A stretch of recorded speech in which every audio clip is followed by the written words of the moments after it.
Hello everyone. Welcome to International Conference on Image Processing. I'm Shashank. I'm a first year PhD student at the University of Southern California. In this video, I'll be presenting our work titled Cylindrical Coordinates for LiDAR Point Cloud Compression. The co-authors are Eduardo Paves and Antonio Ortega. Firstly, I'll introduce to LiDAR point clouds and then tell something about the motivation behind our work. And I'll explain briefly about the background of point cloud compression, and I'll elaborate about our contribution, and I'll demonstrate the results through some experiments. Point clouds are a set of 3D points in space along with the attributes. That means each point is associated with the attribute that can be either color, intensity, or normal values. Usually, point cloud represents an object or a scene or a surface. Point clouds are widely used in immersive media technologies such as extended reality and augmented reality. Point clouds are also used in remote sensing. And these days, point clouds are becoming increasingly popular in autonomous driving. Point clouds can be acquired with the help of many sensors. One of such sensors is RGB cameras along with depth sensor and LiDAR sensors. In this particular work, we'll be focusing on point clouds which are acquired through LiDAR and which can be used only for autonomous driving. As I said previously, the acquisition process of point clouds can be different. With respect to autonomous driving, the autonomous vehicle will have a LiDAR sensor mounted on its top, and the LiDAR will be rotating about its axis, capturing the surrounding scene. While in AR and VR applications, the point clouds are captured in a studio setup with the help of RGB cameras along with the depth sensors. We can see the acquisition process of these point clouds, and also the point clouds structurally and geometrically are different in these two scenarios. The challenges with LiDAR point clouds are, first, they are sparse. Second, they lack structure. Also, the point density is non-uniform. To verify this claim, we plotted the mean distance of k nearest neighbors versus the distance from the origin for this point cloud. As we can see, the point density gradually decreases as we move away from the origin. This is one of the problems in LiDAR point clouds. With this introduction, I'll just go through the background of point cloud compression pipeline. So in any point cloud compression pipeline, first we voxelize the point cloud into cubical voxels. That means we represent the point cloud as cubes, and then we encode the geometry of this voxelized point cloud through an octree. And using an octree, we use transform coding to compress the attributes. So this pipeline is pretty much same for most of the point clouds. And I need to emphasize one point: the compression that is both geometry and attribute depends on voxelization. Having said this, let me introduce to the motivation of our work. I have already specified that how the point clouds for AR and VR and autonomous driving are structurally different. We need to understand, is it possible to, or is it efficient to represent both the kinds of point clouds using cubical voxels? So with this, I'll explain what exactly voxelization and octree representation means. Voxels are analogous to pixels in 2D images. So voxelization is performed using cubes at different resolutions.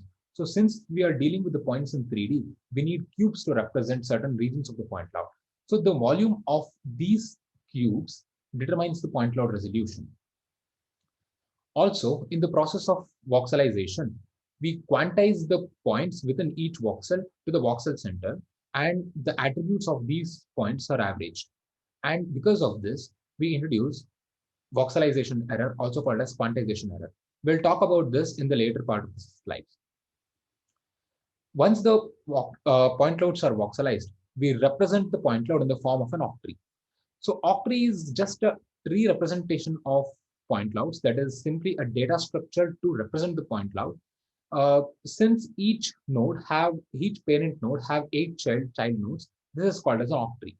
So let us explain how the octree actually works. Consider we have a point cloud, which is represented as a root node of the octree. In the first level of subdivision, we divide the point cloud into 8 subcubes.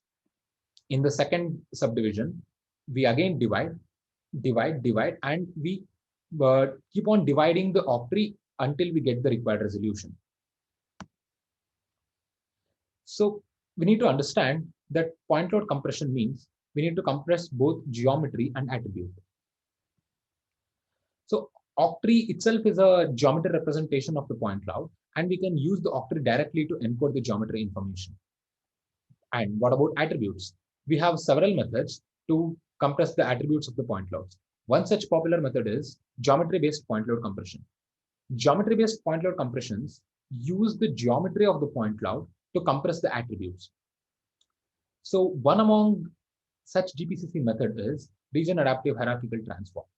RAT is a multi-resolution orthogonal transform, which is efficient to compress the point cloud attributes. So currently, this is the state of the art point cloud compression method. I'll just quickly explain how RAT works. At a certain resolution, RAT accumulates for voxels, occupied voxels in X, Y, and Z directions. And one level of RAT is applied to these 8 cubes, producing DC coefficients and several AC coefficients. So these AC coefficients are preserved for entropy coding, and DC coefficients are propagated to the next level since it's a multi-resolution transform. So now, to understand the problem of why cubical representation is not efficient, we need to understand some of the specificities of these point clouds. The key observation is these point clouds are structurally different than point clouds in AR and VR applications. Also, these point clouds exhibit circular patterns because of the scanning trajectory of the sensors. Also, one thing we need to understand, since the LiDAR beams are shooted from the origin, the spacing between the neighboring beams keep on increasing as we move away from the origin, which means the point density decreases as we move away from the sensor. So what happens if we represent this kind of point cloud using cubical voxels?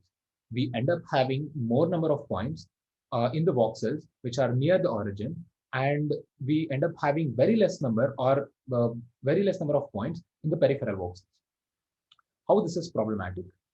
This uneven partitioning of the point cloud into cubes is computationally highly inefficient, and also these cubical voxels fails to take the inherent geometry of the point cloud into account. In order to address this challenge, we use the notion of cylindrical coordinates to represent the point cloud and compress them. Firstly, the point cloud data is represented in the Cartesian coordinates. We convert those points into cylindrical coordinates, and we use the new points the points in cylindrical coordinates to partition the space into cylindrical volumetric elements. So instead of cubes, we have cylindrical volumes now. So how the cylindrical volumes are different? As we can see, the cylindrical volumes near the origin, where the point density is high, the volume is very less. But as we move away from the origin, the volume of these cylindrical elements increases. So this strikes a balance between the number of points and the number of points as we move away from the origin. Also, one big advantage of using cylindrical coordinates for this type of data is we will have the freedom to divide radial, angular, and height dimension as we want. Unlike in Cartesian coordinates, we need to divide x, y, and z axis independently and equally. But in cylindrical coordinates, we can divide the radial dimension non-uniformly. That is, we can apply log partitioning, making the voxels near the origin very small and increasing the voxels away from the origin very large. These kind of freedom makes cylindrical coordinates more interesting to represent these kind of point clouds. So this picture represent the point clouds representing as a cubical voxel and cylindrical voxels. We also need to understand with cylindrical voxelization, we can still able to build a point octree structure, and we can use the existing point cloud processing methods and GPCC methods for these cylindrical voxels. Having said this, Let us understand how octree in cylindrical coordinates are different from those of Cartesian coordinates.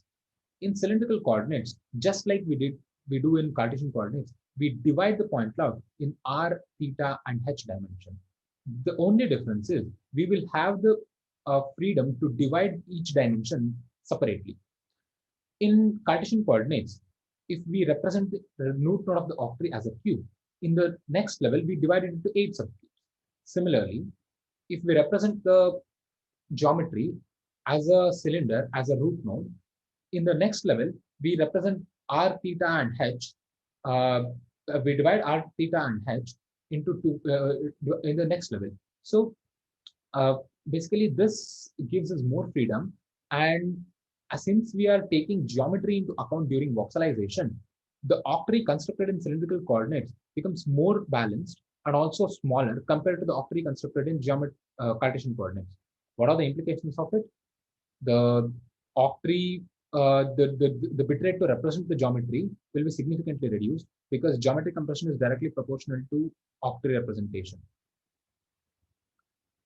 So in this slide, we will explain how RAT works in Cartesian coordinates and in cylindrical coordinates. As I explained before, in Cartesian coordinates, RAT searches for the occupied voxels in x, y, and z direction. Similarly, in cylindrical coordinates, RAT aggregates the voxels in r, theta, and h direction and apply transform at that level. Coming to voxelization error, as I mentioned before, we introduce voxelization error during voxelization. But the difference in Cartesian and cylindrical coordinates is that in Cartesian coordinates, we introduce similar, all dimensions contribute equally to the voxelization error in Cartesian coordinates. However, in cylindrical coordinates, we have a term which contains interaction between angular and radial dimension, because of which we incur less voxelization error near to the origin, and the voxelization error increases as we move away from the origin. But since more number of points are concentrated near the origin, we end up having lesser voxelization error in cylindrical coordinates compared to that of Cartesian coordinates. This is one of the advantages of using cylindrical coordinates over Cartesian coordinates. We demonstrate the effectiveness of our method by experimenting on two popular large-scale autonomous driving datasets. One is KITTI dataset. So the gains, the PSNR, we observed a significant PSNR gain for these two samples, which is in the range of 0.6 to 0.65. And also we observed a significant increase in bitrate saving. In geometric bitrate saving, we observed around 40 to 45% savings, and in attribute compression, it's around 10 to 15%. Similar results are obtained on PandaSet as well. PandaSet is one more open source large scale autonomous driving dataset. The PSNR gain is around 0.35 to 0.45, and the bitrate saving is somewhere around 30 to 35% for geometry and 5 to 10% for attributes.